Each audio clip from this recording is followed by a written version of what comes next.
Hi, I'm Michael Huestis, and this is Vic Firth's Hybrids, and today we're going to talk about Shirley Murphys. Shirley Murphys are a three-stroke variation, so instead of just doing regular three strokes, it's a pugada sticking that alternates hands and has a really nice flow to them. So you start with a regular three-stroke pattern in sextuplet form, and then you interrupt it with a pugada, a right-left-left sticking, and then a three-stroke following. So broken down, it's 1, 2, 3. It's a pretty simple idea.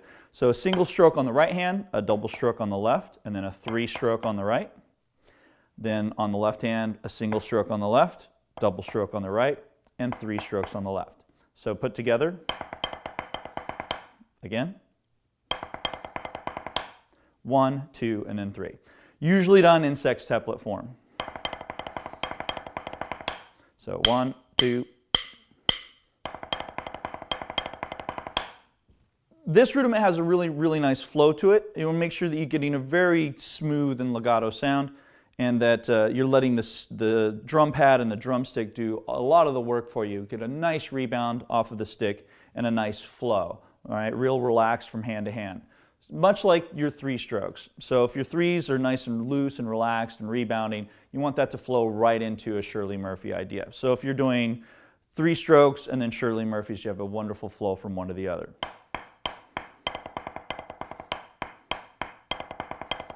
And the same thing with the Shirley Murphy.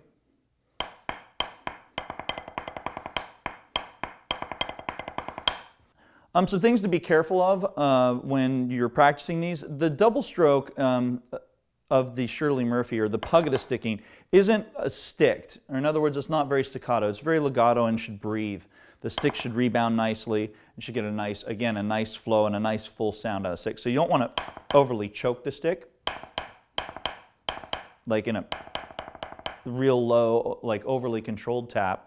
You want it to rebound real nicely, and so that you feel and hear all of the sextuplet, and that there's a nice flow from the pugada into the three-stroke. As opposed to this, where everything's crushed down and you're choking the stick off. So letting the stick rebound and there being a nice flow from hand to hand.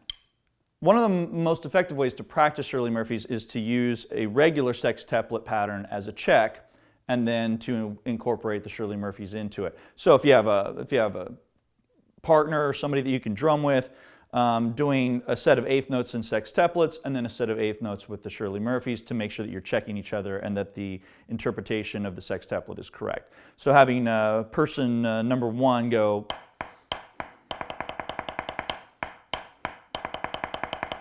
and number two going, so that you're checking each other on the sextuplet. You can also fill those in with paradiddle-diddles in sextuplet form, three strokes in sextuplet form, and make a really fun, creative exercise out of it, mixing up all those different sextuplet patterns. So.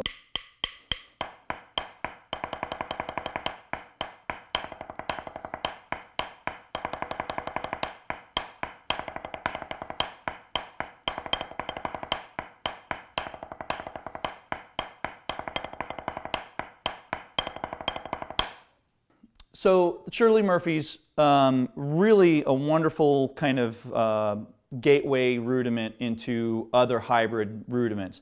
So it's one of the first ones that you'll learn after you've learned how to play your three strokes, and then learning how to do different variations on the threes, the twos, and the ones, and moving them around, and playing them in different patterns. Also playing them in different metric patterns, like they can be played as ninelets. So if you play the Shirley Murphy with an extra three-stroke on the end, you've got a ninelet pattern. So for example, it's a way that composers use it in order to get different rudimental patterns. So it's a really wonderful rudiment that you can mess with and use it really creatively and have some fun with. Shirley Murphys.